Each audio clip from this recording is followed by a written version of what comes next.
There you go, Justin. Take it away.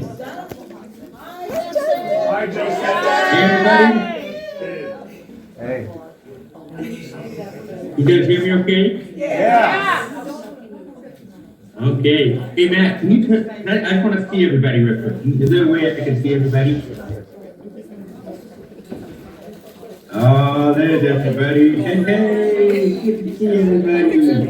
Awesome. You guys having a good time so far? Yeah. Fantastic. Hey, is that my dad right there, the white hair? Sorry. No, that's somebody else. Somebody else is That's my dad. Hey, is my dad there? Not yet. Cake Well, with chocolate and my dad lime. is carry on. Carry on? Okay. Okay, guys. I wish I could be there.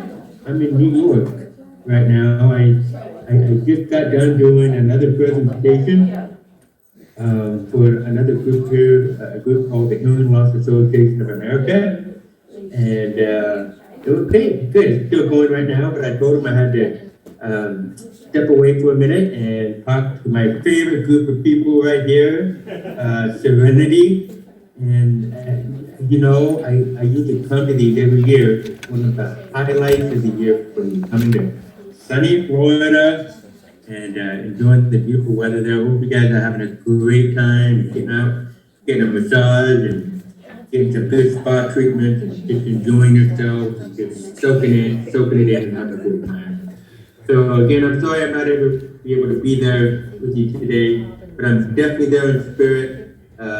Tracy, I don't know, is Tracy there too? If you're there. Is he there? Yeah. Tracy! Good. Good to see you. Yeah. And then everybody give a big round of applause to Tracy, huh?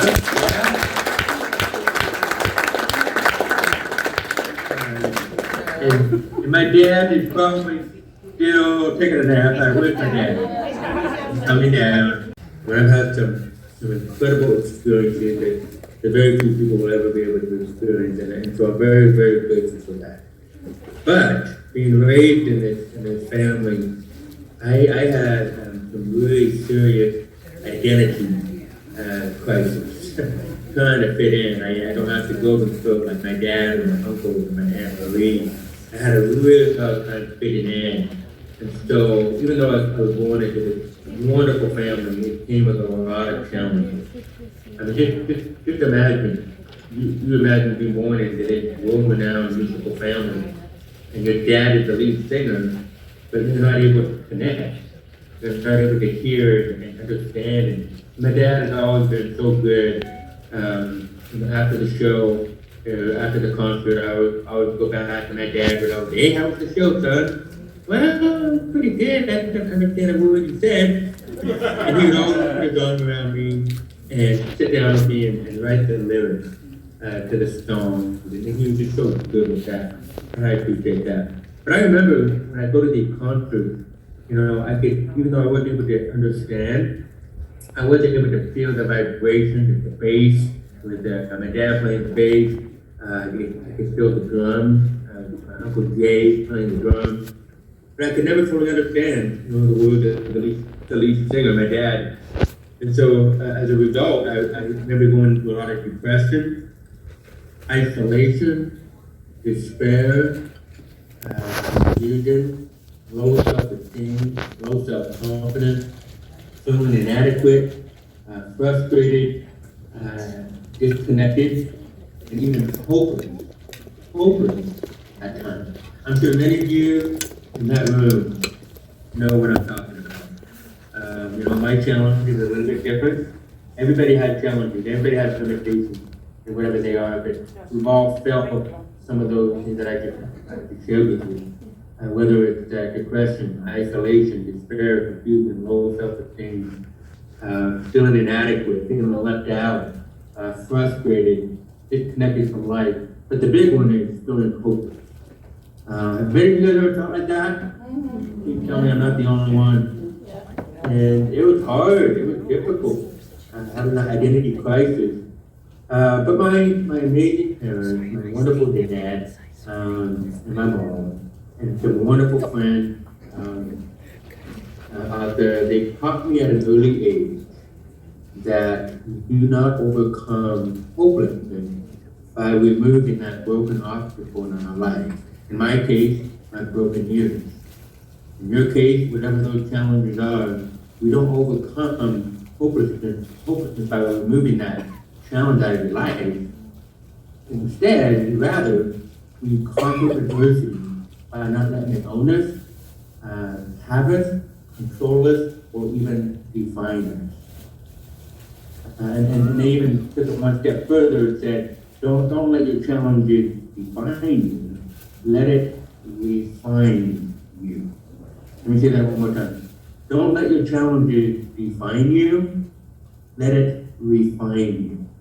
Let it purge you, mold you, and build you up into the man and woman you are destined to be. Everybody here in this room has unlimited potential. Your potential is eternal. Your value is priceless.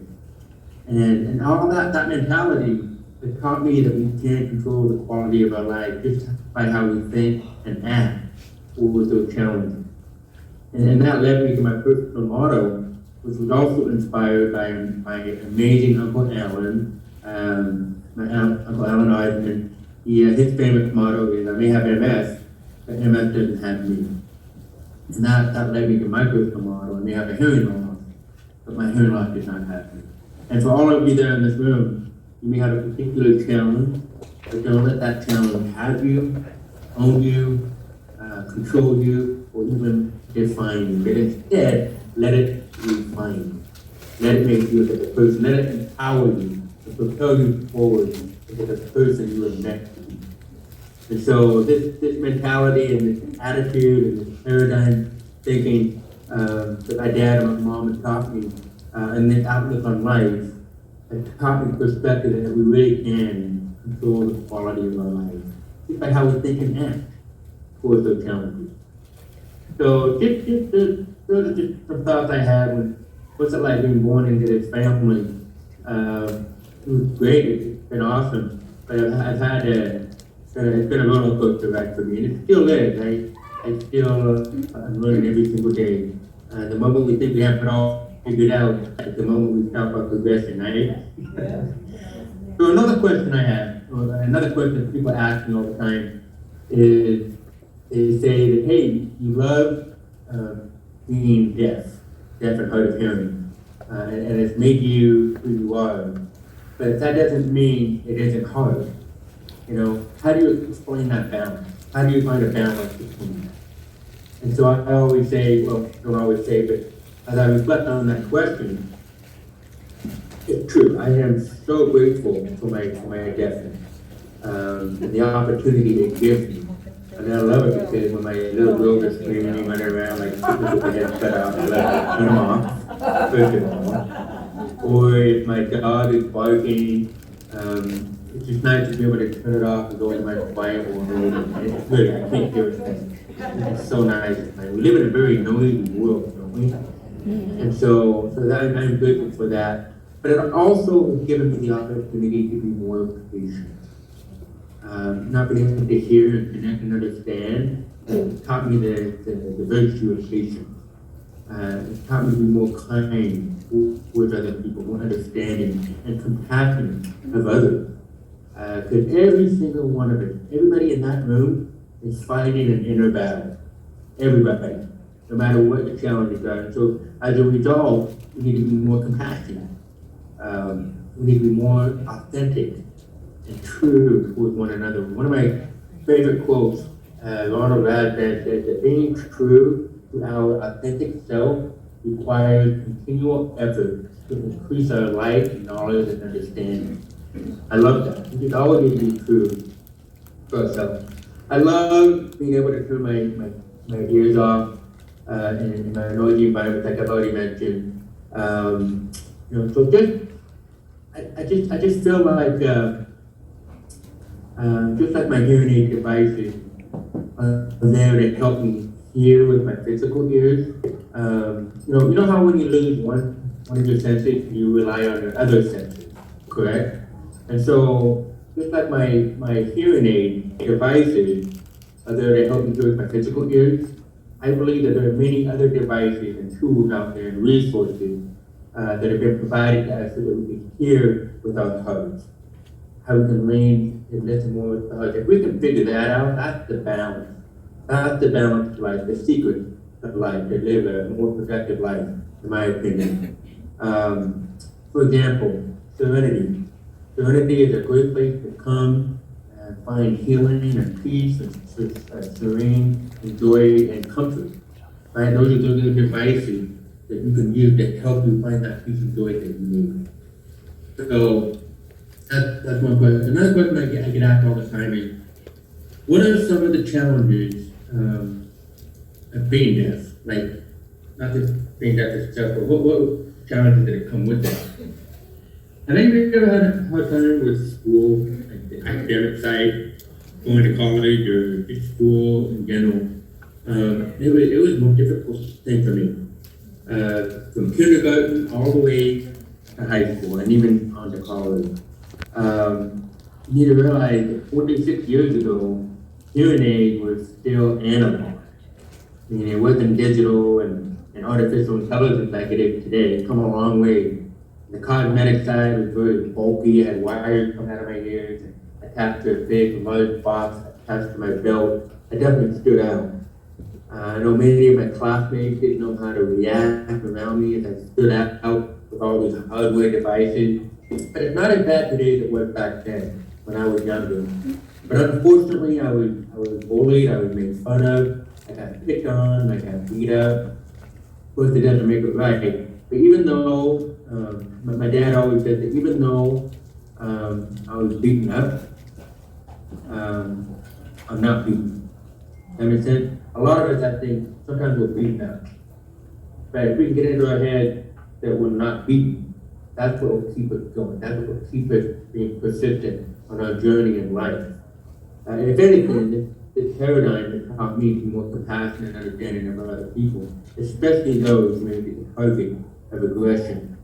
And as I looked over my life, I reflected over, and I don't want to come across as religious or anything like that, but I've always reflected about our Savior Jesus Christ. Everybody knows his story. He was ridiculed, he was bullied, he was made fun of, and he was just a master teacher, in my opinion, and an example of how to react and to respond to cruelty and the misbehavior of others, which we see so much in the world today. So much judgment, so many people putting labels on other people and comparing themselves with other people, and it just gets out of control. But I just love how he just loved everybody unconditionally and forgave those who deliberately mistreated him, just like I was mistreated when I was young. And so I just feel like that's how we should conduct our lives and walk in the footsteps of someone who led by a great example, and to treat everybody the same. No, God has no respect for anybody. We're all equal. And so even though I was beaten up, I was made fun of, and we're not beaten. And that can apply to anyone who has a particular challenge going throughout their life. Another question I get asked a lot is, I've learned to allow my challenges to empower me instead of letting it hold me back and things like that. So how do we allow those disadvantages in our life to empower us and to do those things that we don't want to do? And how does that define it? So kind of going back to what I said earlier, we all have challenges, right? We all have limitations, but the key is to not let those challenges have us, own us, or define it. Instead, let it define it. I've already said that. But, you know, all those who, especially those here today, have been told you couldn't do something in your life. How many of you have ever been told that you couldn't do something because something wasn't quite going as planned, or something broken in your life, physically, spiritually, mentally, whatever it may be, right? I think that can relate to all of us.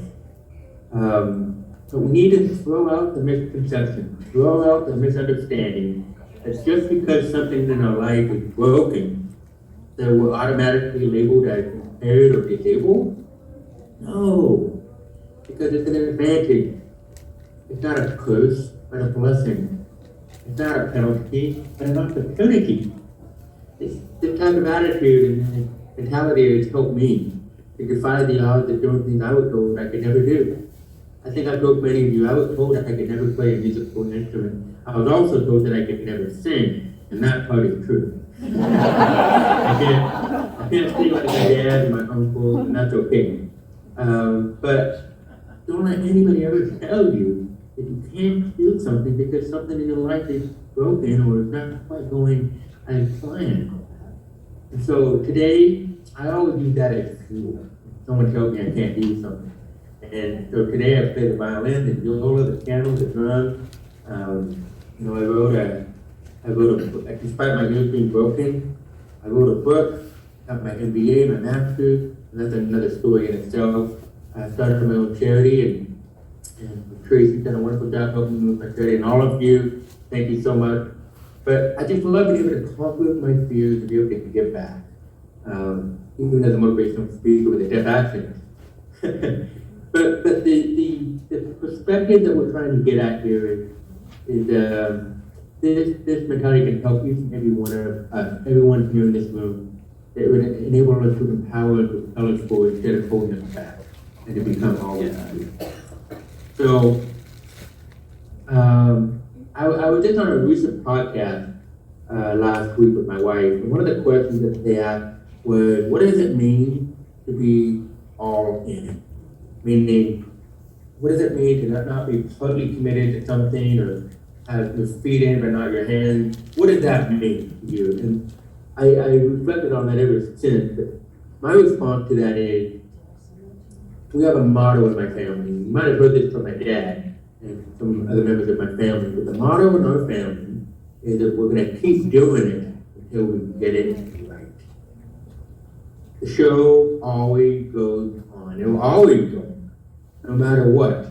But even our family, everybody, with all of our flaws and our mistakes and our weaknesses, everybody has them. But despite that, you've got to keep going, keep doing it till you get it right. And my dad, he's not retired yet, but we're trying to get him to retire, but he keeps saying that. I got to keep doing it till I get it right.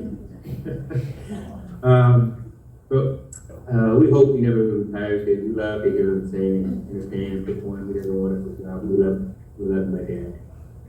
But no matter our mistakes, no matter how many times we fail, no matter how many times we have to do it to get it right, we never give up. And we certainly will never give up hope. And that is what I mean by all in. It's not just one foot in, but all hands on deck, all feet on deck, and just giving it our whole self, everything we've done.